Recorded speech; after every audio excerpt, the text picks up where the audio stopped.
Hi all, good morning. In the paper Literary Theory,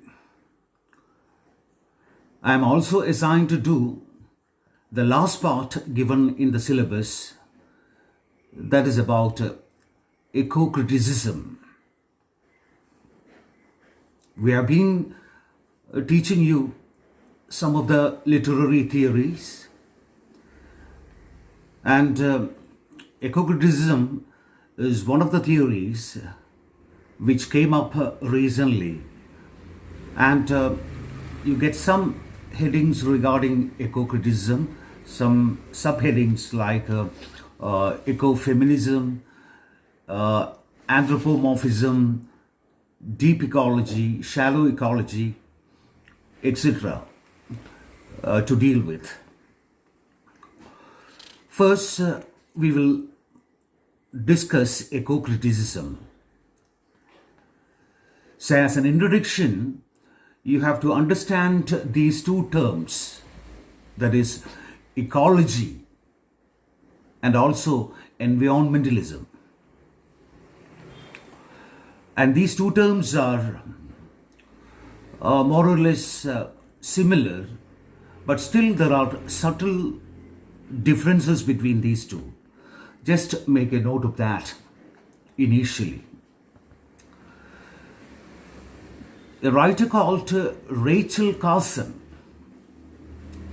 in her book Silent Spring, that was published in 1962,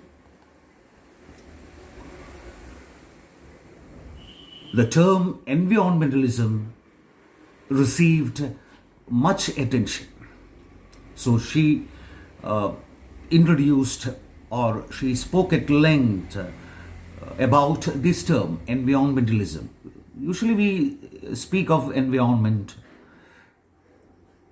but here she refers to environmentalism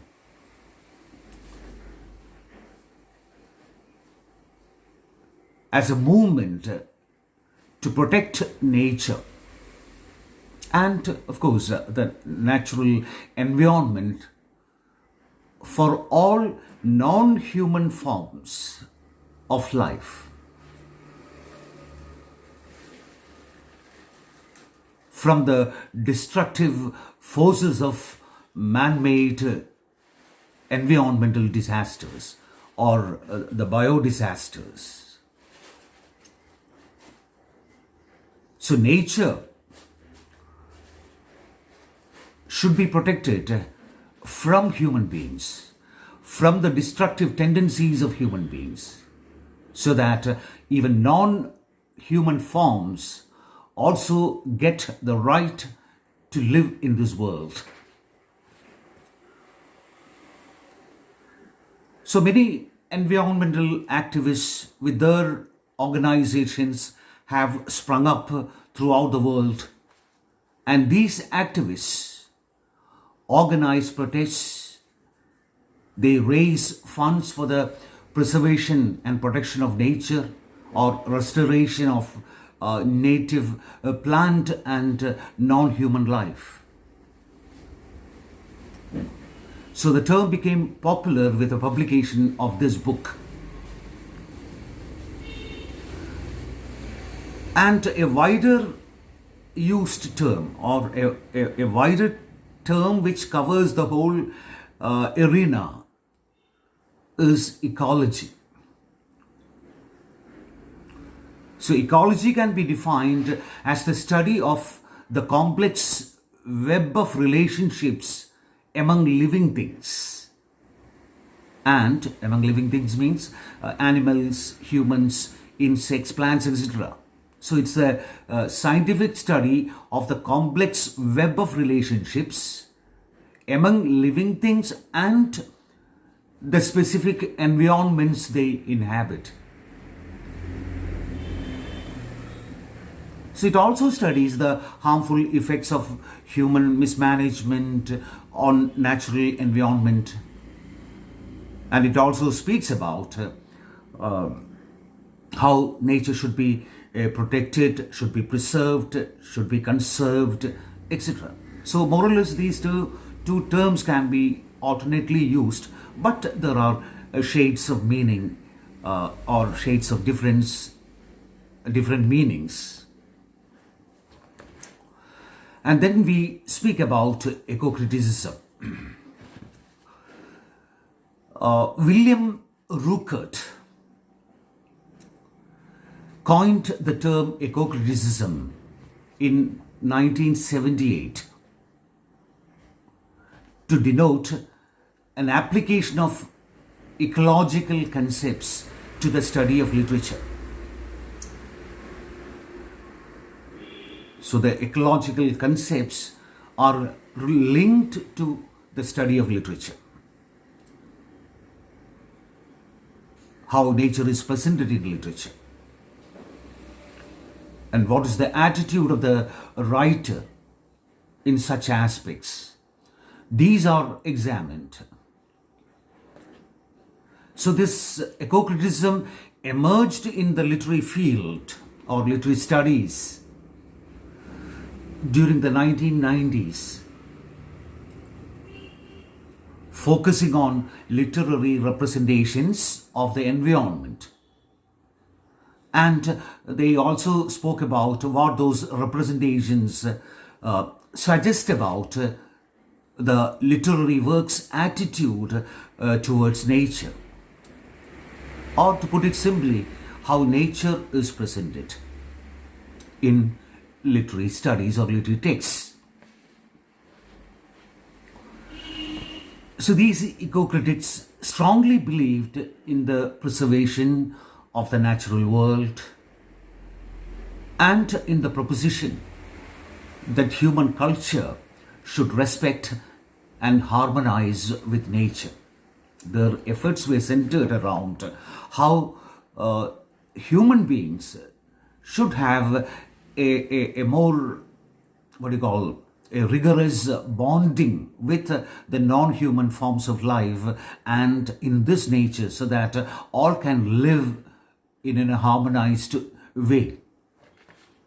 So the literary efforts, or as well as the efforts of the movement, these such green movements, is to establish this earth for a coexistence, so that human forms and the non-human forms of life can lead a peaceful, coexistent life in this world.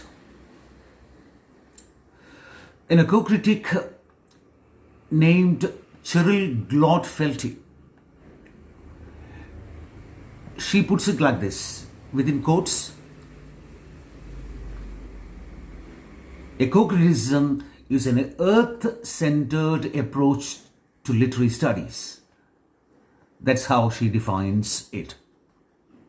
Or it is a study of relationship between literature and physical environment.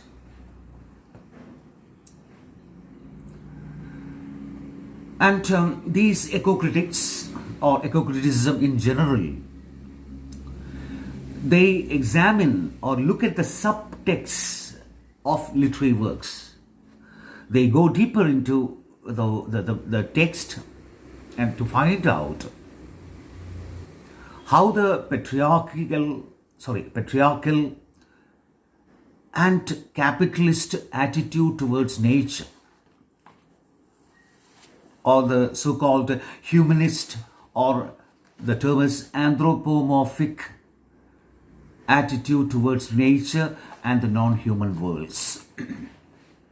What does the text reveal about? That is the subtext. What is hidden inside the text? Does it remind you about the importance of nature? Or does it consider valueless the importance of nature? So anthropomorphism, that is another term that crops up, that comes up, or that we have to deal with. So that is similar to the humanist movements, or the tenets of humanism, which you studied earlier. I taught you that, humanism. So what is humanism? It really speaks about the dignity and the central position of human beings in this universe. So human beings are supposed to be the source, the origin of all meanings that we make out in this world. The so-called unified subject with a central stable identity. You remember that? And most of these tenets of humanism were rejected by the so-called modern literary theorists. So they advocated a life based on reason. So a number of recent theories subvert or reject this kind of humanist notion. So we'll speak in a detailed way when we deal with anthropomorphism. Anyway, ecocritics usually concentrates on the subtext, on the hidden agenda, or what is inside the text about nature. So they want to show the readers the anthropomorphic tendencies or the patriarchal tendencies hidden inside the text, or even a capitalist attitude towards nature and the non-human worlds. So in a humanist position, we consider human beings as the superior beings on earth. So nature for them is meant to be exploited, or nature should serve them, serve the purpose of human beings. So this kind of a thinking is anthropomorphism, giving more importance to human beings in the hierarchical position. So usually they think about the ecological concerns in the text, the ecological approaches of the writer towards nature, towards environment. So this is done to promote an acute awareness of ecology. So it's a kind of, what these theoreticians do is a kind of, literary or ecological activism. So they also speak about the use of animals for research, the circulation of meat, the loss of habitats of these animals. So a lot of ecological issues or concerns are taken up by these theoreticians as well as the activists. So the noteworthy theoreticians or ecocritics like Cyril Glotfelty, Lawrence Buell, Greg Gerard, they speak about two phases of ecocriticism, or two waves in the history of ecocriticism. So in the first wave, ecocritics were or concentrated on, or they were preoccupied with a thorough search for nature in texts, how nature is portrayed, backed by the spread of technology and also science. So we live in a scientific or technological world, and in such circumstances, how is nature conceived by the writer? Or what is his attitude towards nature, ecology, environment, protection of nature, conservation of nature, etc. So it was just like standing up for nature or acting for nature, for the protection of nature. So this was the first wave, or how nature is presented in the text, and also the concern about some of the issues related to nature and environment. But in the second wave, they voiced deep concerns regarding ecological crisis, or they centered on ecological disasters, man-made disasters. They spoke about climate change, global warming. So this way, the environmental crisis we face today, and so much heated discussions among countries are taking place regarding these issues. And also in the second wave, or in the second phase, ecocriticism became more interdisciplinary in their approaches. It means that it was influenced by other critical theories like feminism, Marxism, etc. So a direct link is established between these issues to political issues and social issues. You understood about it. These environmental issues are seen as inherently connected to social and political issues like exploitation, greed of capitalist economy, social justice, livelihood of the aboriginals or the native people, human rights and gender justice. So these are social and political issues. So the nature, the environment, or issues regarding these are directly connected to the social and political issues like this.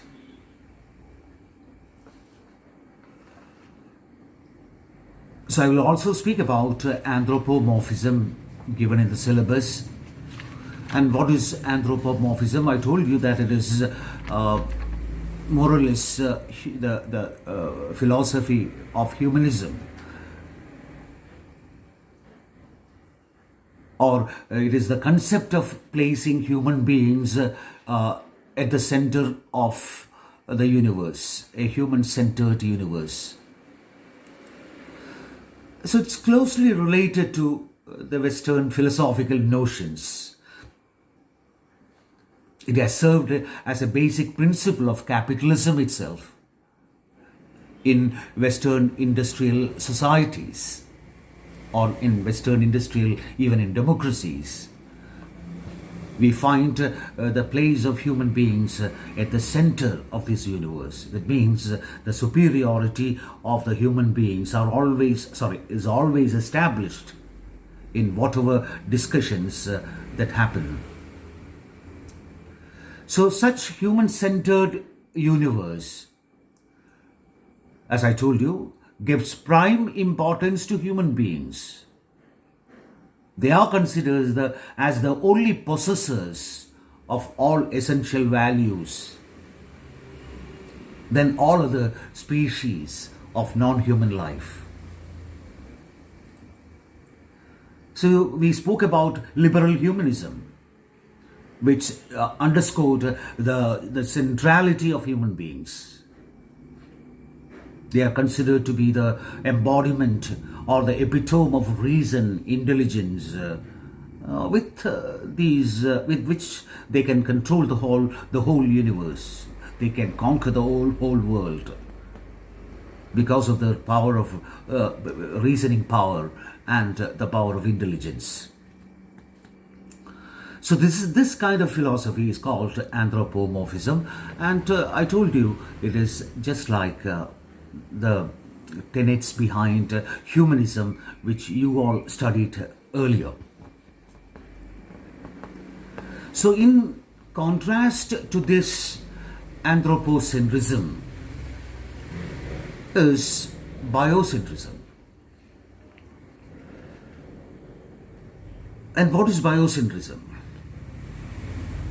It sees nature or biosphere as the central entity, unlike a human-centered universe. Biocentrism gives superiority to nature. That is the central, entity in this universe. And ecocentrism, another word called biocentrism is another word for that is ecocentrism. But there is a slight difference. Ecocentrism also gives importance to the many aspects of biocentrism, but assumes certain human privileges, human rights over each other organism for their existence and sustenance. That means they don't give importance to human beings, but still for the sustenance of human beings, to prolong the life in this on this earth, they have to compromise many things with nature. You get food, plant food. You get animal food from animals. So for the survival and sustenance of human beings, sometimes you have to depend on nature, on the environment, on non-human forms of life. But still they agree with the biocentric principle that importance should be given to nature and environment. So subtle difference between biocentrism and ecocentrism.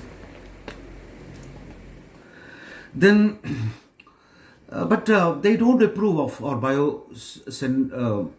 ecocentrism doesn't approve of the humanity's careful and egoistic actions, which always put the environment, nature in a dangerous situation. So they won't approve of the complete negligence of nature and environment, or they won't believe in the philosophy that always nature has to serve the humankind. So such adverse effects of an anthropocentric world order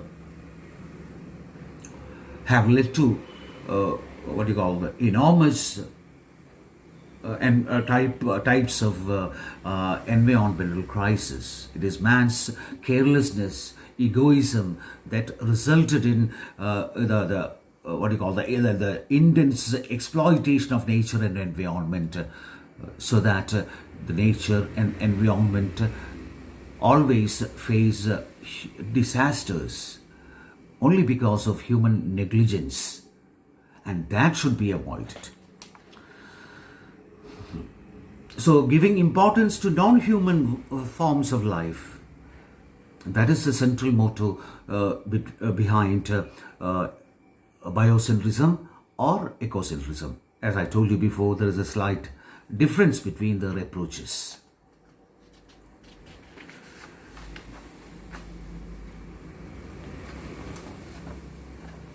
So I will speak about this in Malayalam in the next video. Thank you very much.